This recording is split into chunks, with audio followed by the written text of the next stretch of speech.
And people are rising against the government's economic policy. Because this present economic policy makes them poor, or will make the poor become more poorer, and it helps them rich to become rich. So they oppose it. There is a kind of unequal situation in most of these countries because of the new economic policies. புதிய பொருளாதார கொள்கையினால என்ன ஆகுதுன்னா மேலை நாட்டில் பணக்காரர்கள் மிகவும் பெரிய பணக்காரர்களும் ஏழைகள் மிகவும் ஏழைகளாகவும் மாறிட்டு இருக்காங்க. அதனால இப்ப அங்க உள்ள மக்கள் என்ன சொல்றாங்க, Wall Street movement, they are opposing Wall Street வந்து அது ஒரு எக்கனாமிக் ஆக்டிவிட்டிஸ் நடக்கக்கூடிய நமக்கு பாம்பே ஸ்டாக் மார்க்கெட் மாதிரி Wall Street America. So they are protesting. It's called as a Wall Street movement. They are opposing the government policies. Now in India we have an anti-corruption movement. There is an anti-corruption movement. People rose against this corruption.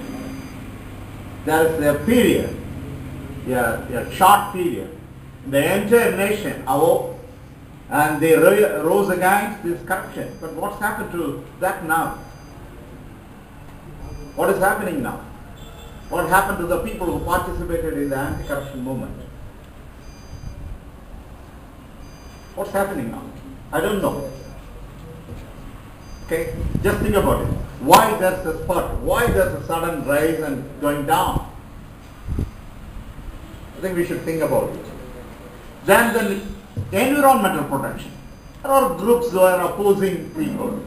There are civil resistance. Even yesterday newspaper reported a young man in southern district, southern part of Tamil Nadu has been killed. Again, because these people, the villagers, they were opposing the sand mining, and this boy was stopping the vehicle and he was killed. You can see that. So the resistance movement is facing violent suppression, not only from the police, from the government, but also from the opponents. How are you going to face it? So therefore I think this topic is very important. Then trade union struggles and struggle against economic policies. What happened in Bengal? In Bengal what happened, some time back. So the new economic zones, they want to have it created. And people opposed against acquisition of land. Tata want to establish their big factory in Bengal, and people opposed because they don't want to give the land because that's the source of their income, that's the source of their survival, and it has been denied in the name of development. So people opposed. And how government dealt with them? How government dealt with them? அவங்களை எப்படி அரசாங்கம் நடத்துச்சுன்னு பார்த்து தெரியும் உங்களுக்கு. Now Telangana in Andhra Pradesh, again the same problem. I have seen the video clippings of this.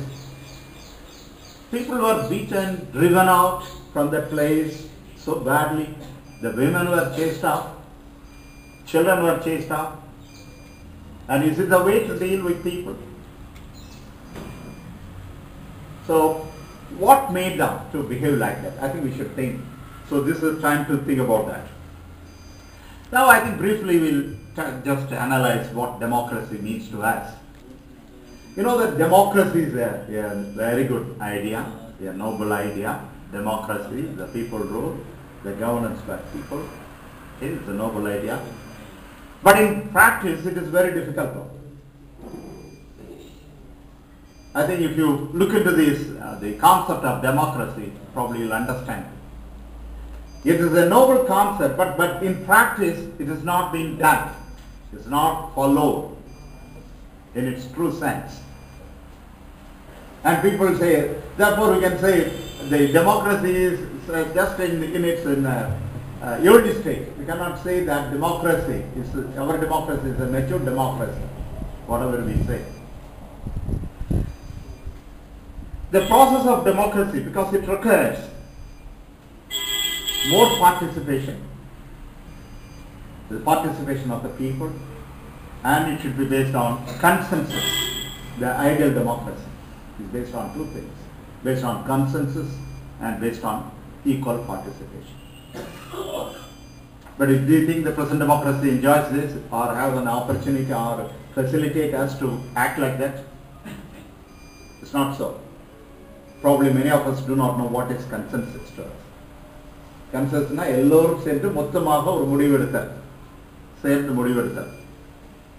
Okay, அப்புறம் எல்லோரும் பங்கு கொள்ள வேண்டும். ஜனநாயகம்னா எல்லோருடைய பங்களிப்பும் இருக்கணும், எல்லாத்துலையும் இருக்கணும். ஓட்டு போடுறதுக்கு மட்டும் போறதில்லை, அது மட்டும் பங்களிப்பு அல்ல. அதுதான் உண்மையான டெமோக்ரஸி. ஏன்னா டெமோக்ரஸிங்கிறது அப்படிதான் இருக்கணும்னு சொல்றார், ideal democracy. But it is not happening. Okay, why is it? Because we are living in a post-colonial world. I think we have inherited these colonial sentiments, values, and its form of governance and everything. What is the colonial rulers did to us? And they also gave a democracy or a freedom. There are dual governance. Important portfolios were kept by them, and some of their governance were given to the native people. This is the kind of thing. And from there, then onwards, they divided the society. They divided